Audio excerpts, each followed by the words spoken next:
William, hopefully your favorite videographer from Two Hats Publishing. I welcome you to another Two Hats special of community events. Let's look in and see what's really happening.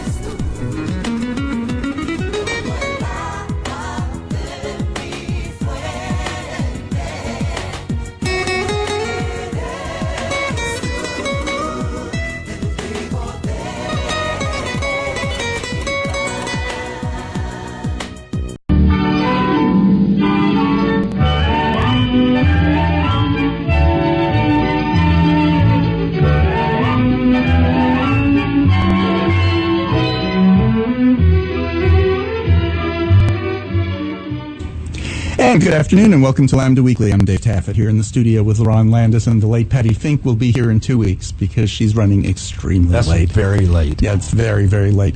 Our guest today is Josh Cogan. He is with Outlast Youth and now Promise House, and he is a Baptist minister who and he's napping former who thought that the 700 Club was must-see TV and that Focus on the Family actually focused on the family. He really was one of those kinds of Baptist ministers, but after rehab, he has now come over from the dark side. So welcome, Josh. Or I've come over to the dark side. Oh, maybe. Yes. Yeah, maybe. Maybe that's what it is. Way. Either way it works. Way. Works for us. Here I am. You've been born again. Again. I want to start with your story because I'm not kidding when I say you were a Southern Baptist minister, an ordained minister, right? Okay. How did that happen? So I grew up as if that's we have several on this station who are very, very sweet. I just love them to death. So I don't mean it that way, really. No, I ask myself that every day. So I, long story short, grew up in a Christian home. Dad is a Lutheran pastor, and in college started leading music in churches as the music minister, as the worship pastor, and went to school for it right here in Dallas. Have my Master of Arts in Theology with an emphasis in worship leadership from Dallas Baptist University, and Brian, my husband, he was thrown out of Dallas Baptist University. When I heard that the first time, I shook my head and said, that makes sense. So was at DBU and was a worship minister down in Ferris, Texas. Called that my desert times. Anyway, I was there for 3 years, and during that time, really just had a heart for people who had been disenfranchised from churches, and so went to Deep Ellum to start a church, and was aligned with the Baptist Convention of Texas, and they thought it was great. Not Southern Baptist, then.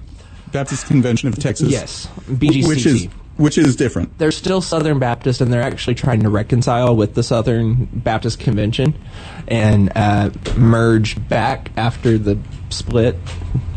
I don't understand any of that. Anyway, so Baptist Convention of Texas is actually the more liberal branch of the Southern Baptist Convention because they recognize women in leadership now. So, horrible. Yeah. So, but please do share the story of how you've come over to the enlightened side. I think it's just a testament of what we've always talked about on this show is the importance of getting to know someone who's LGBT.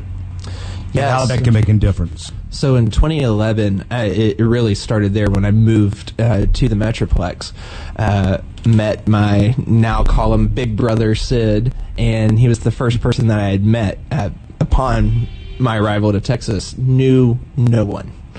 And Sid just took me under his wing and said, hey, you're from North Carolina, you're here in Texas, you don't know anyone, so I just want to befriend you.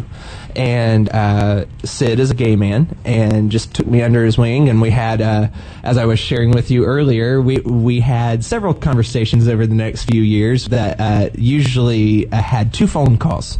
It was, hey, I saw your post on, the first phone call was, I saw your post on Facebook, you're an idiot, I'm not going to talk to you for a few weeks.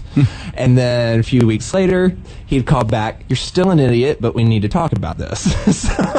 So what kinds of things were you posting on Facebook? Just the stereotypical right-wing homophobic things that you would see from Christian pastors of like Josh is going to burn in hell because he was born that way, that kind of thing. Yes, essentially. All right, I think the catalyst at that time was North Carolina was going through the vote of gay marriage at the time, 2011, I think. And I posted some rant that I really didn't even understand.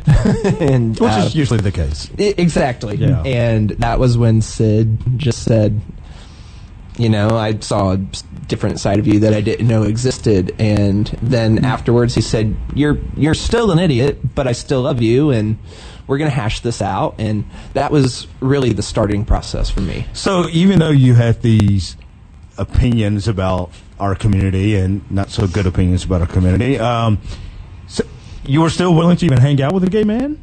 Mm-hmm. Yeah. Love the sinner. Yeah, and that was my thinking. Mm-hmm. So the Gotcha. Okay. stereotypical love the sinner, hate the sin. So in your mind, you were going to fix him on some level. Yeah, I think it was a subconscious thing, and for me, I never brought up any kind of theology of sexuality. I was just like, it's better just to sweep it under the rug and not talk about it. So that was kind of my thought process. And so Sid confronted me in it, and then I had to actually, figure out, what do I believe? Is this something that's been regurgitated or has been learned? Which, yes, it had.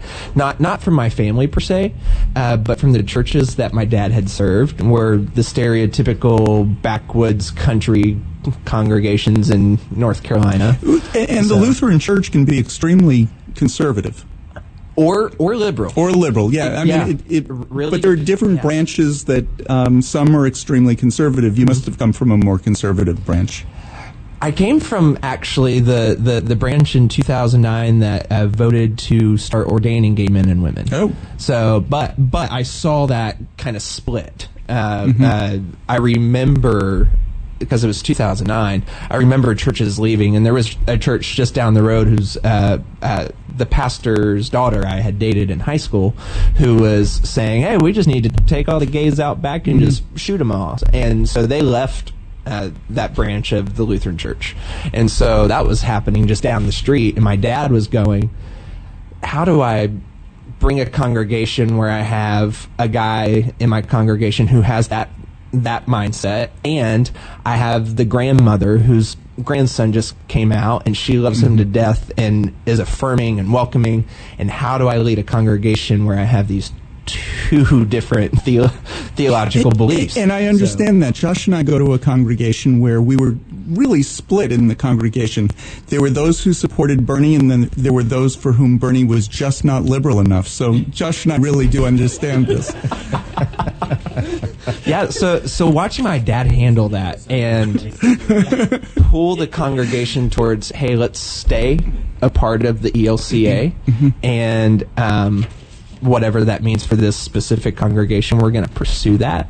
But I don't want our congregation to split. Watching my dad deal with that really to this day is kind of the model that I follow with reaching out to congregations that are kicking out why did you become Baptist rather than continue in his tradition?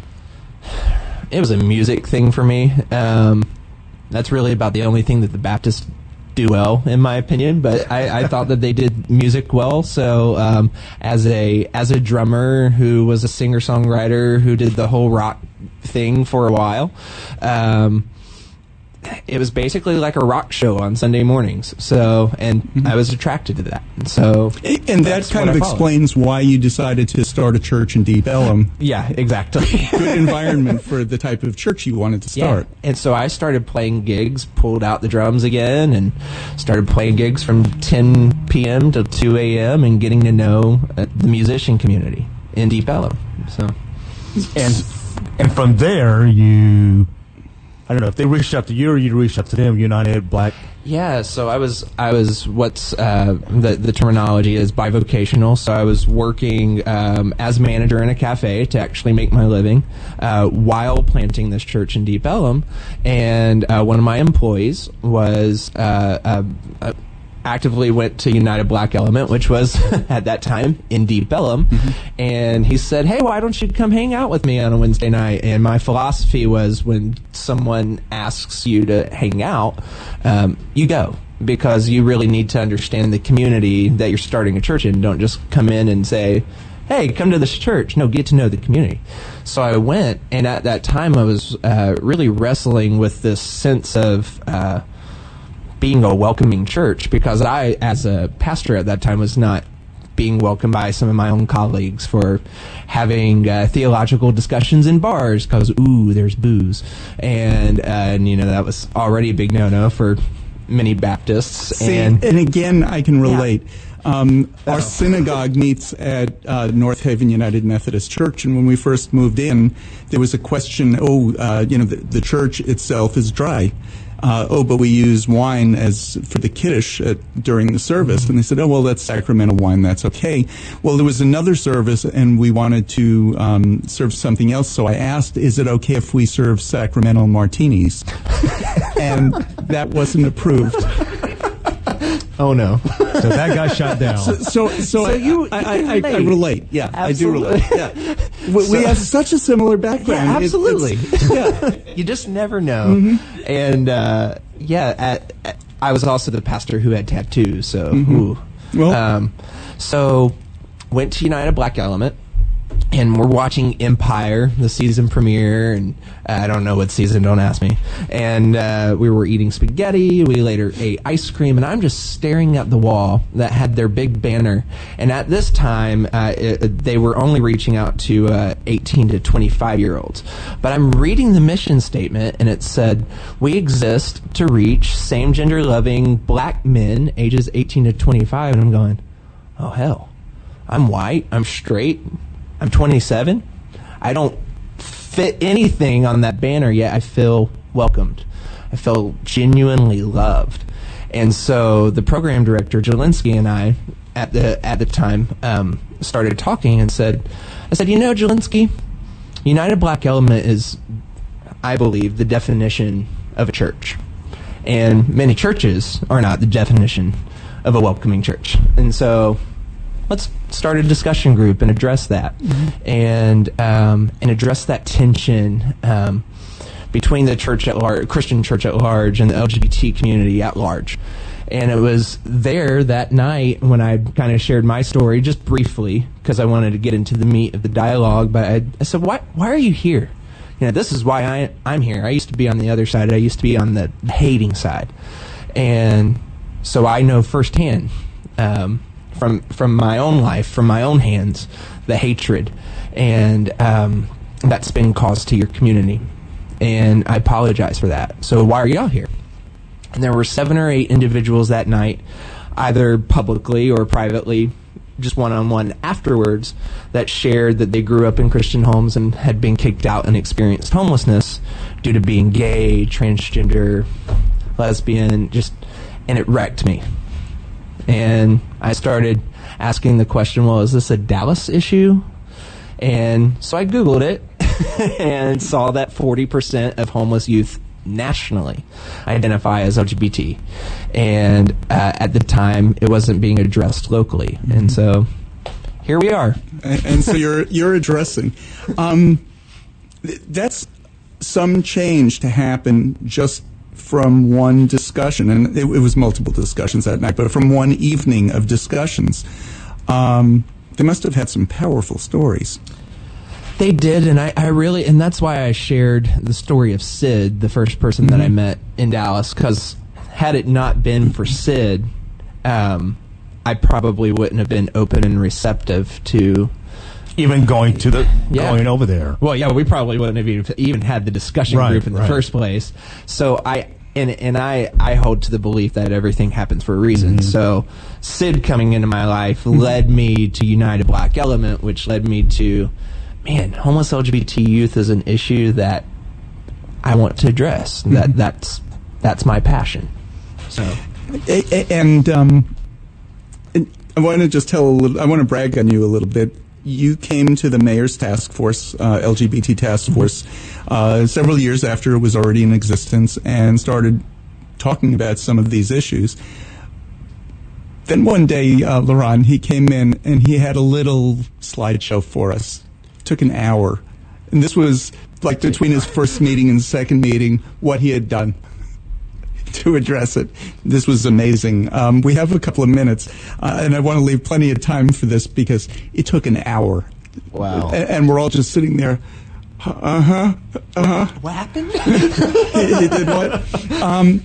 But these kids that you were talking to at UBE, they were probably brought up in the Baptist church. You were exactly who they needed to connect with. Mm-hmm. Tell us a little bit about your church. Did it ever take off? I'm just curious. Kind of. So, and is it still there even? It's not. It's not. Okay. The way I tell it now is, once again, the awakening is what it was called. Really gave birth to what I'm doing now. Mm-hmm. And but what we were really known for were our pub theology discussions. I mean, we would have when we started out, it was me just being persistent and just waiting for. Well, actually going after people on Lower Greenville that I knew, hey, you need to come to this thing. And eventually we grew to having about a dozen and a half, which is pretty large for a discussion group. And ended up having to split it because, having 12 people and booze and theology, that's a bad combination. Or an awesome one. I liked it. And so that's really what we were known for. And I also did a gospel brunch in a cafe, the cafe that I managed or helped manage on Sundays. And that was really the church for us, was the theological discussions and the gospel brunch. And we ended up having a worship service at 3:00 in an afternoon, because people in Deep Ellum are having hangovers just from the night before, so you need to have an afternoon service. So we did that for a while, and I said, a traditional type service is not me. So either we continue doing the pub theology and the gospel brunches, but not a. See, and that's where we split, because we're very traditional when it comes to our services. We need to take a break. Before we go, and speaking of discussion groups, I've been talking to Ray Sablek. He's a librarian here in Dallas. He lost his husband a couple of weeks before I lost Brian. And we're putting together a grief group. And if you are interested, if you are a member of the LGBT community and have recently lost a spouse, partner, boyfriend, girlfriend, to death, not because you just broke up, but if you did lose a partner, send us an email to DFW LGBTQ loss. That's DFW LGBTQ loss, LOSS, at gmail.com, and it's probably Ray who'll get back to you, and we'll let you know when we're going to get going with that. This is Rawlings, and I'm listening to Lambda Weekly on 89.3, and darn glad to be doing it. Okay, so our guest today is Josh Cogan. He is with Outlast Youth. Outlast Youth is a new organization that's working with the city to actually identify and take care of and solve the problem of homeless LGBT youth, which make up about 40% of the kids that are on the streets. He'll be right back. He just ran out of the studio for a second. Let's talk about that number for a moment. 40%.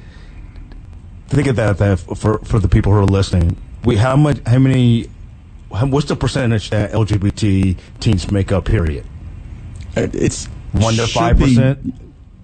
Well, of all, it should be lower than the LGBT population, because were you out as a teen? No. Okay, so that's my point. I came out at 19. Josh came out at birth. So it just kind of, it averages. Right. But really, it should be about half of what the it should be about half. So we'll say about 2%. 2% of all teens at most are identified as 40% LGBT, are LGBT. 40% are LGBT. That's an alarming statistic. And it's because of and I keep saying Josh. Josh, our board operator, is who I was referring to as came out of both. Not this Josh. No, this Josh hasn't come out because he's married to his wife. Right. So. That complicates. So it does complicate it. Josh, I want to ask you, you seem to have a real passion for these kids. It's more than just a concern, because I know lots of straight people have a concern for all kinds of issues in the gay community. They were concerned about our not being able to get married and even work for a little. I'm talking about a real passion for this. Your passion has just grown as you've worked in this. Do you know why, or just that's just you? It's just me, I guess. A lot of people will, former colleagues, most of who have abandoned me at this point because of what I do, would say, well, I hate that the church didn't take off. And, well, it did. It just doesn't look like Right. at all what you would identify as a church. This is And really for the meeting record, a need. People at home can't see, but he wears a steeple on his head. Yes, I do occasionally. And church bells in his pockets. Okay, so Outlast Youth grew out of the LGBT Mayor's Taskforce. Yes. What does it do?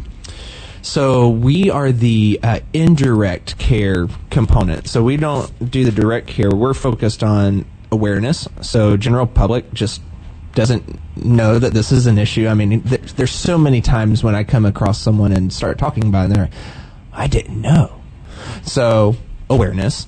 And then community collaboration is a second component that really goes back to, I think I mentioned earlier, that it's going to take the community to make this a priority for this narrative to change. And so connecting Here's one churches reason it and- should be a priority for everybody. When you have a homeless kid who's then accessing services, and the main reason they are is because they've been thrown out of their house by their parents who, for some reason, we don't hold accountable and we don't say, no, you're paying child support to have somebody else care for your kid for you. We talked about that before the show. I get irate when I even think about this, because if a married couple had a kid and they got divorced, the one with custody would be paying child support to the other one, unless they shared custody, and then not necessarily, but it would be the parents who'd be responsible. But when the parents divorce the kid by throwing them out of the house, why are those parents not held liable for raising that kid till they're 18? So one reason this should be a priority, nothing else other than money. If you don't care about these kids, other people do, and they're taking care of these kids for you. It's expensive. It gets expensive to do that. So, yeah, so it's a community effort as well as education component. So when I started on the LGBT task force, it was really just, well, let's meet with the agencies that serve youth to figure out where LGBT youth can go. And then through that process, we also identified where they should not go. And we also identified the gaps. And then Pam Gerber and I said, we should probably come up with a plan for this. So we had a strategic planning session in September. You're talking about where they shouldn't go. Okay, so a new bill just passed the legislature. It's on the governor's desk. I'm not sure if he signed it over the weekend yet. But this bill affects adoption agencies and foster agencies. In the past, to get state money, these agencies couldn't discriminate. And by discriminate, I mean discriminate against the potential foster or adoptive parents. Like a number of people will go to an agency and it's, oh, no, we don't do adoptions with gay parents. But they also discriminate against the kids. So in other words, they have this group of kids, gay, oh, nice white Christian child, we'll make sure that one gets the home. And the gay kids end up in the system. That's another reason that 40% are homeless, because of this selective process. Well, in the past, these agencies have always discriminated. They're going to continue to discriminate. But now they can get state money. Now, why is that a problem? The reason that the people pushing this bill said, oh, it's not a problem, is because we're just making sure that more agencies can exist to make sure more kids get homes. Well, that would be true if they were increasing the funding, but what they're doing is taking money away from a place like Jonathan's Place or Promise House that don't discriminate and giving it to some of these other agencies that do.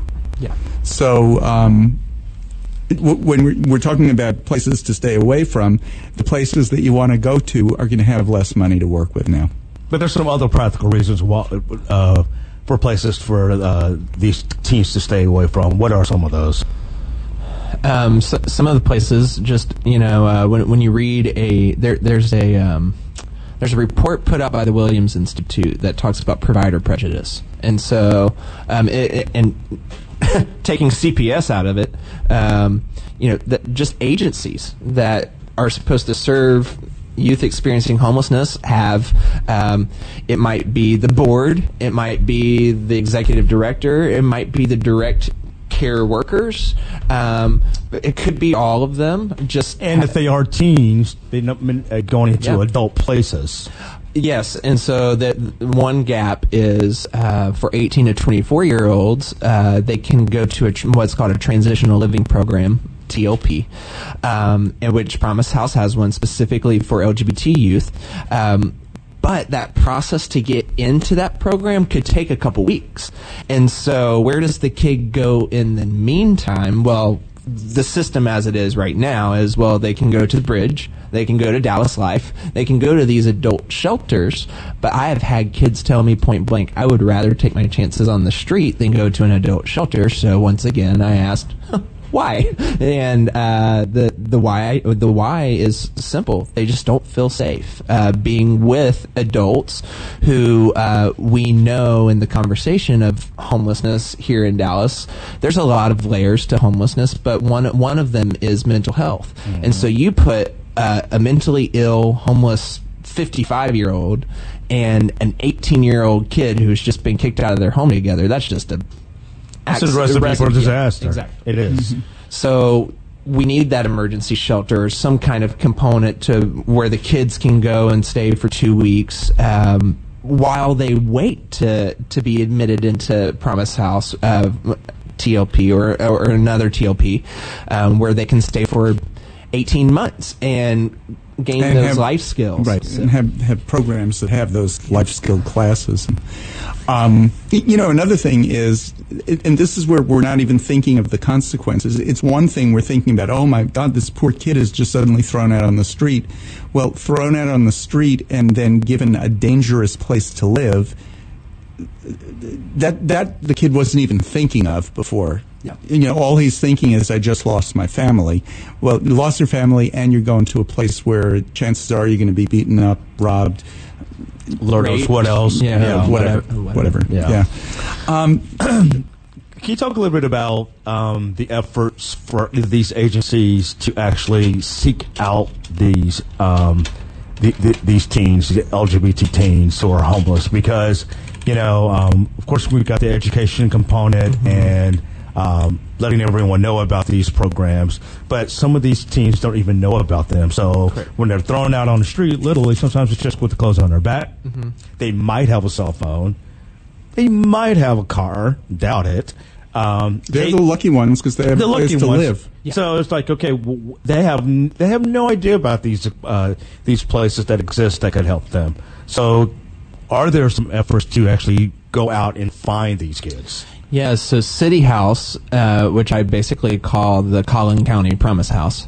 So City House in Collin County and Promise House both have street outreach. I'm a little more familiar with Promise House's street outreach, so I'll talk about that.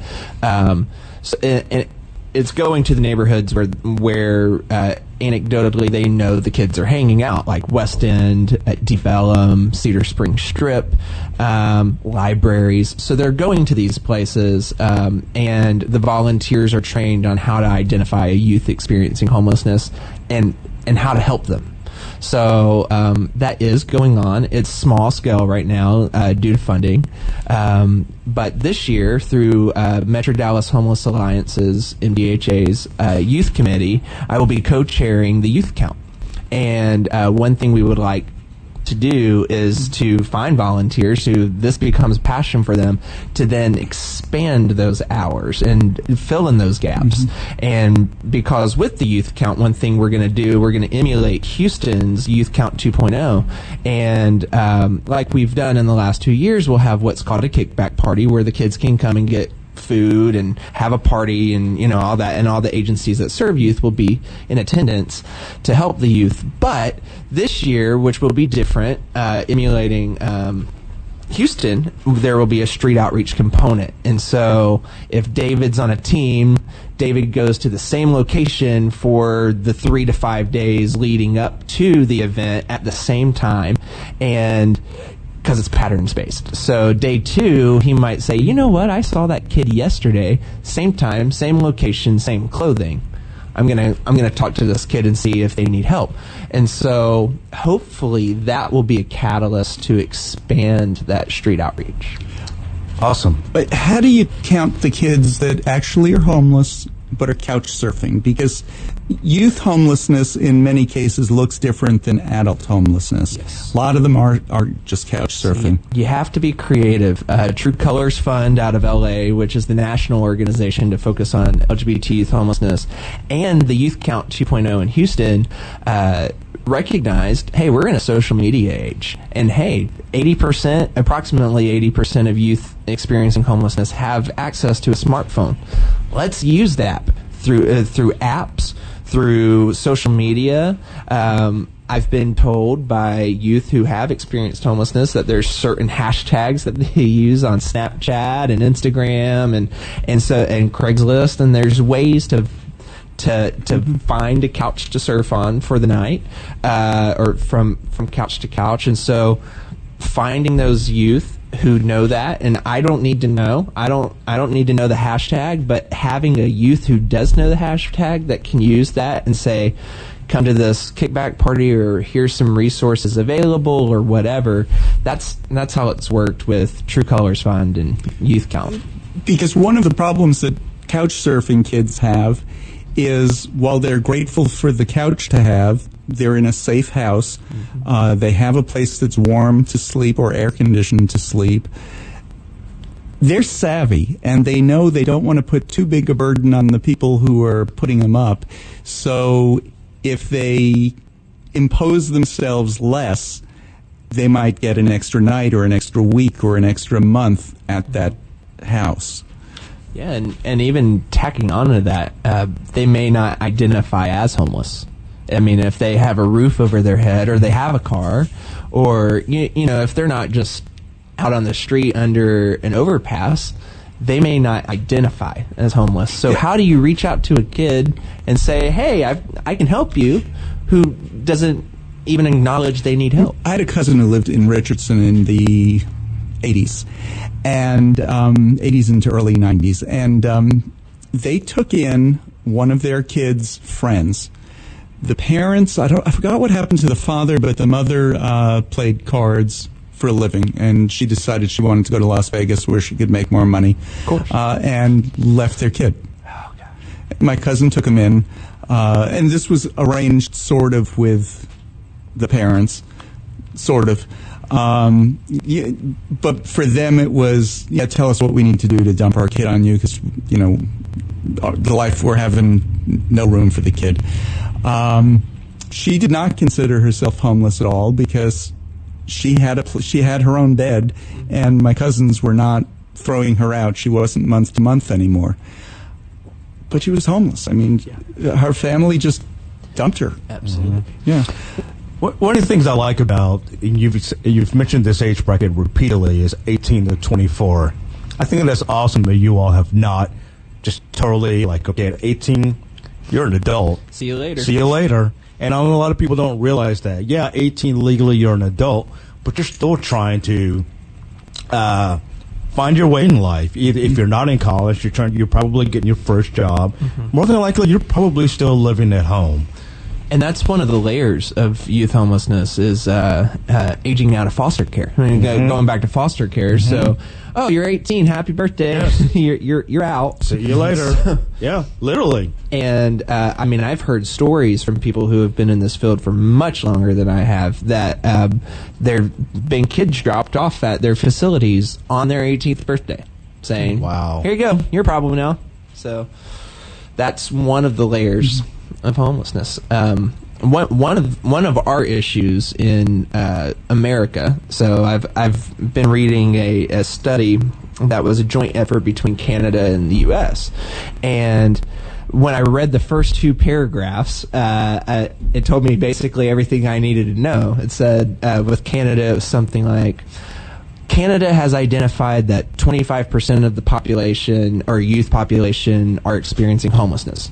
And then the paragraph about America was, well, we don't really know exactly what the problem is, basically because we have 3 different definitions and we really don't know how to define the problem. So if you can't even streamline the definition. Well, but there are different definitions. Like the person I was talking about, she was technically homeless, but she was safe. She had a home. She didn't need to look. You know, it was as if my cousins were fostering her, and were good foster parents, not the kind who get sick of the kid and or doing a foster mill where they have 20 kids and they're doing it for the payments. I'm not talking about that type. I'm talking about good foster parents, and that's what they were without even accessing the system because they just did.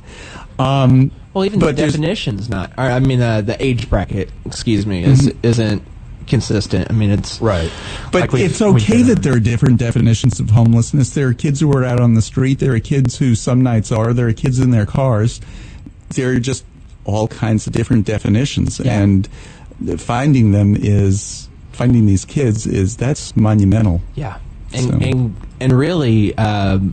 As I'm reading, what Canada did was basically took the 3 different definitions and said, all of this is youth homelessness, and that's what we're going to look for. And so they were able to identify it when it wasn't, well, you talk to this agency over here, and they're following this definition, so this is the number they have. But then you talk to this agency over here, and they have a different definition that doesn't include the 18 to 24.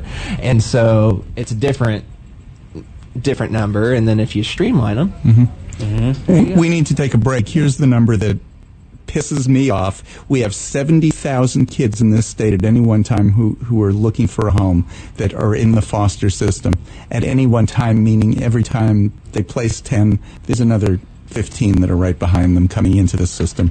You're listening to Lambda Weekly on 89.3 Knon FM. I'm Dave Taffet here in the studio with Lerone Landis. Our guest is Josh Cogan from Outlast Youth and Promise House, and we'll be back with more right after this. I'm Patti Fink, and you're listening to Lambda Weekly on Knon 89.3 FM. And Patti, I think, almost forgot what we were listening to. But this is Lambda Weekly, and I'm Dave Taffet. I should have taken a retake. Well, no. Josh, talk a little bit about what has been, because everybody, well, not everybody, but some people want to get involved, but they don't really want to get in and really get their feet wet in issues like this. They're not ready to take in foster kids, but they'd love to do something. They love to do something. But talk a bit, have you kept in touch with churches? Have they said we'll open our doors to take in a kid for a week, for the night, whatever the case might be? So when Outlast Youth started to put flesh on, branding what we're doing, we created a faith-based team because, as I mentioned, earlier, that's my story, and so I wanted to engage congregations, not just welcoming and affirming congregations, the ones that are kicking the kids out, because I want to see that narrative change. It's their kids. And so, we started a faith-based sub-team, specifically that rallies around the fact that no matter what your theological belief is, we should all agree that no child should be homeless. Easier said than done. So there are some actually some churches who do believe that some kids should be homeless. I won't give you names, but Unfortunately, yes. And there have been a few times where I've said the theological nice version of crap or get off the pot and do something or not. So, like the church who has the gay pastor who's not out downtown, that one? I'm not naming names. I haven't gone there. not that one. That's even a little too bold for me. And I'm pretty bold. But there's a model in Nashville that when I was at the True Colors Fund conference on LGBT youth homelessness in October, I was like, man, we need to do this. If Nashville can do it, and I almost moved to Nashville in 2009, so I'm or 2010, and so I'm very familiar with the Nashville demographic, and it's very similar to the Dallas demographic and the Southern Bible Belt culture. And I'm like, man, if Nashville can get a dozen churches to fill in that gap of an emergency shelter for 18 to 24-year-olds, now they do it from October 15th to April 15th, because in Nashville they actually experience a season of winter. We experience like a few weeks, a couple days here and there sporadically. Yeah. Oh, it's winter today. Yeah. Oh, okay, it's summer. So I mean, it's literally snowing one day, and then the next day you are in shorts. I loved the concept, and I started coming back and saying, "Hey, what churches want to do this, like Launchpad in Nashville, and open up your facilities, your underused facilities, by the way, that you use once a week. Who wants to do this?" Crickets.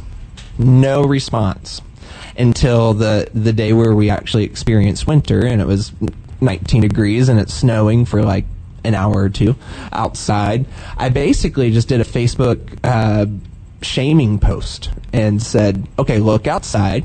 There's white stuff on the ground. Ask yourself if you would like to sleep out there tonight. If the answer is no, open up your church. And there were a few churches that actually responded. Now, of course, the first response was from a church that's way out in Garland, and we had no clue how we were going to bust the kids out there.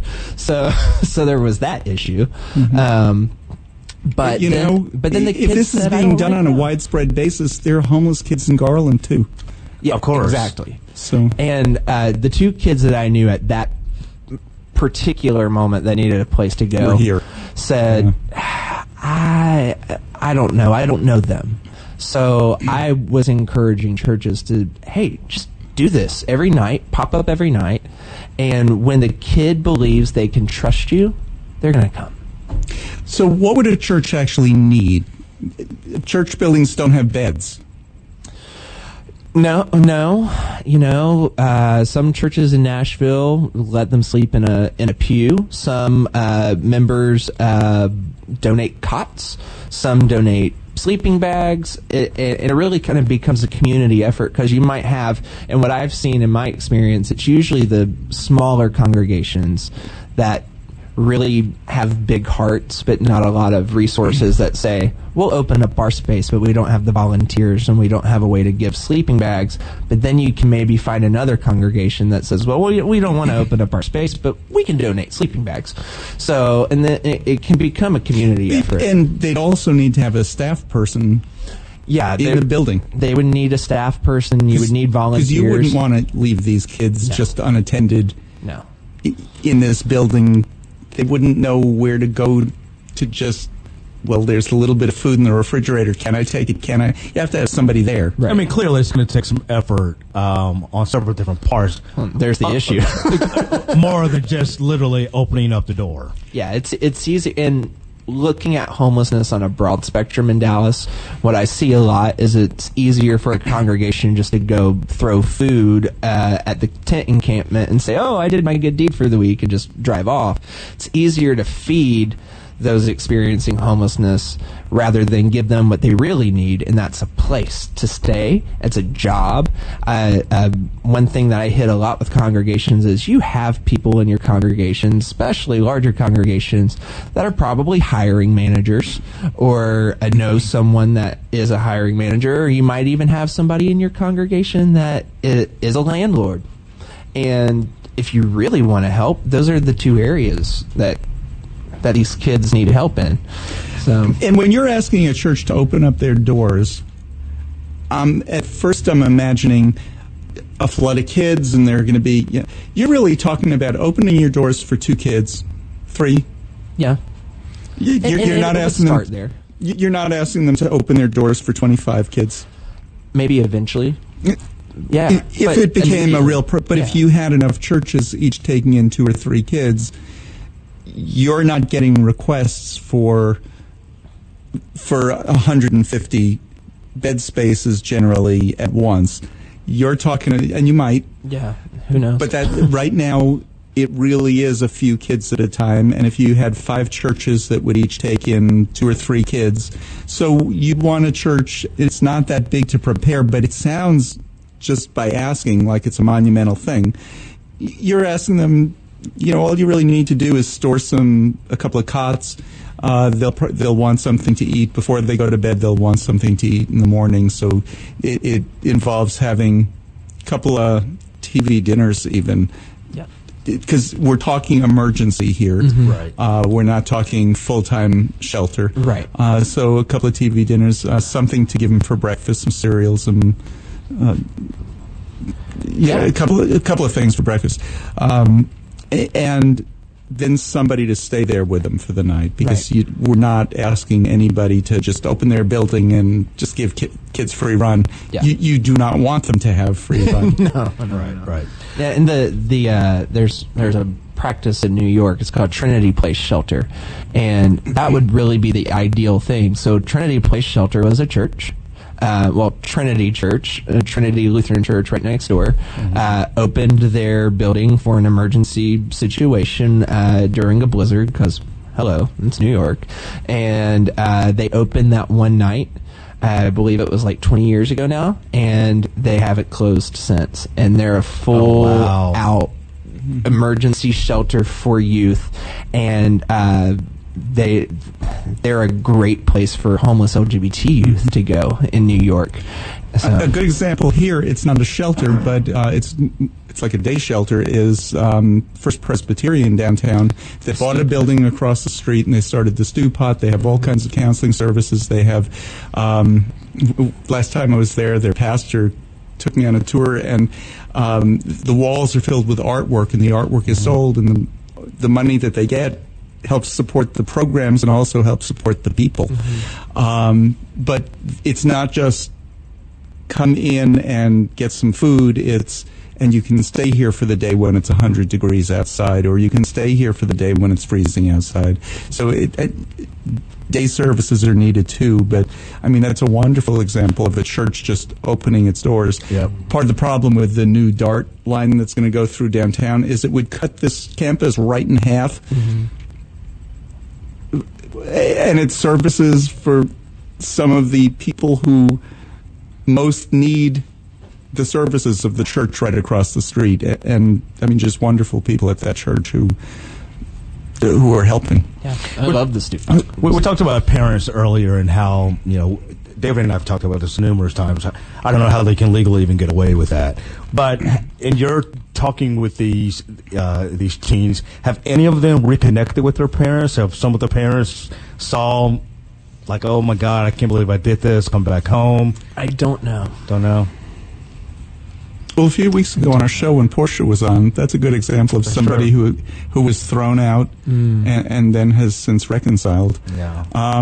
Yeah, it might be years, it might be decades before if they do. If they ever do. One of the things that you did was you created some drop-in centers connected with public schools.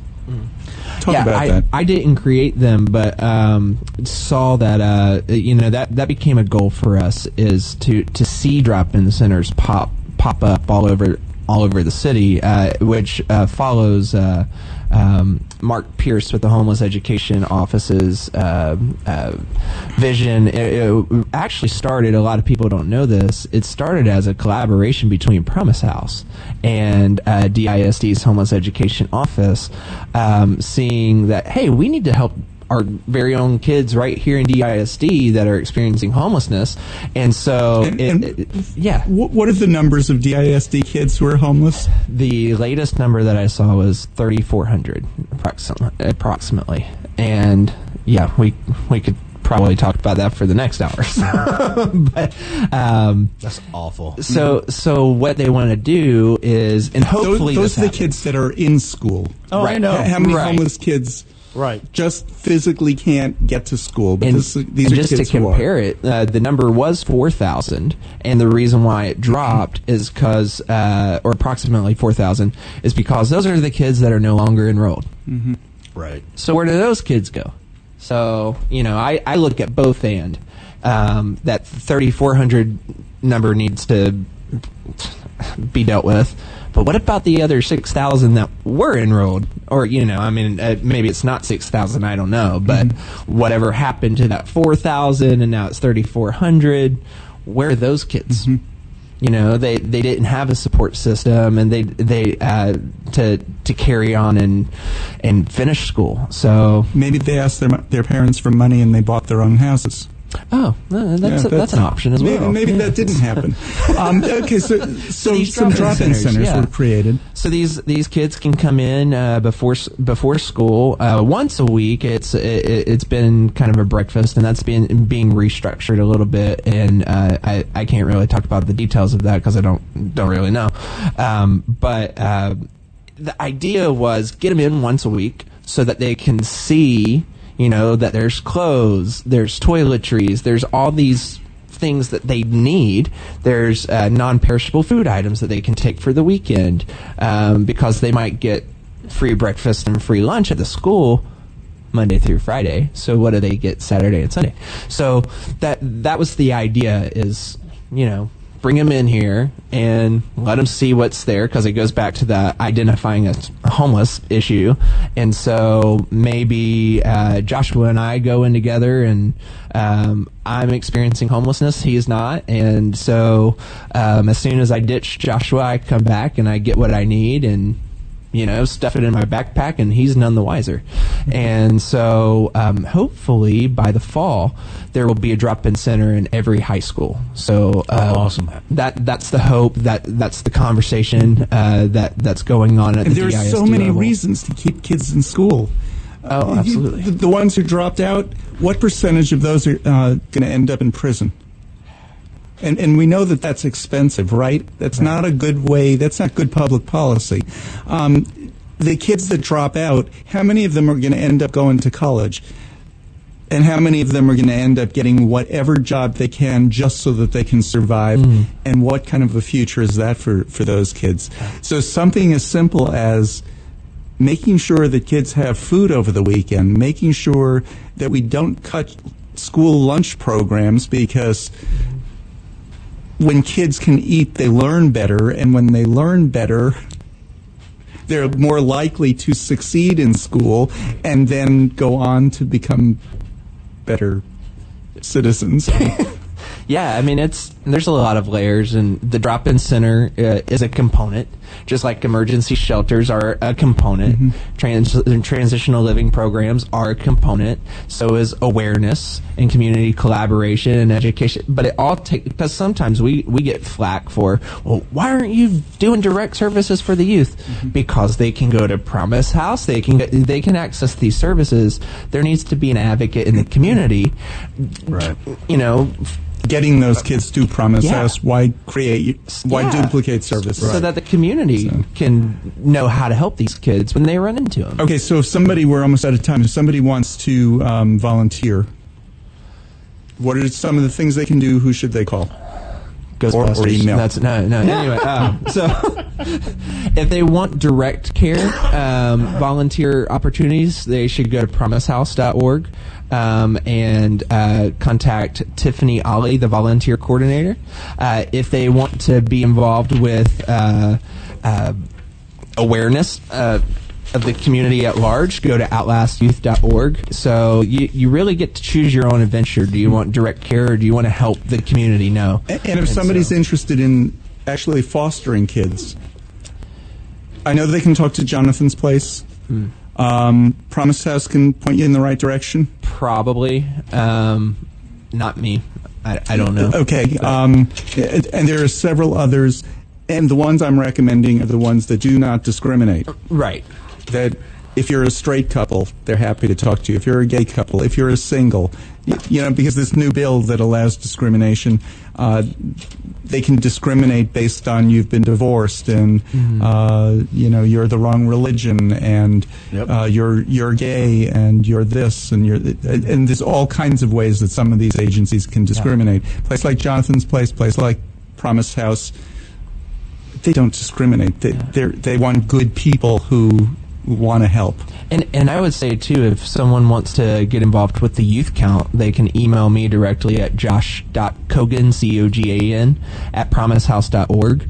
There's 3 different opportunities. There's the steering committee, there's the outreach that we mentioned component, and then there's the actual kickback party the day of. So, or all 3 if you really want to do that. So there's plenty of opportunities. Good. Well, Josh, thanks a lot for coming. Thank you, Josh. And come back. Come back Absolutely. again when you finally have done something. Yeah, I will. So next week. Yeah. I like that.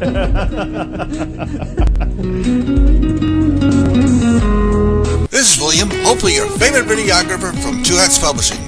I hope you enjoyed this video.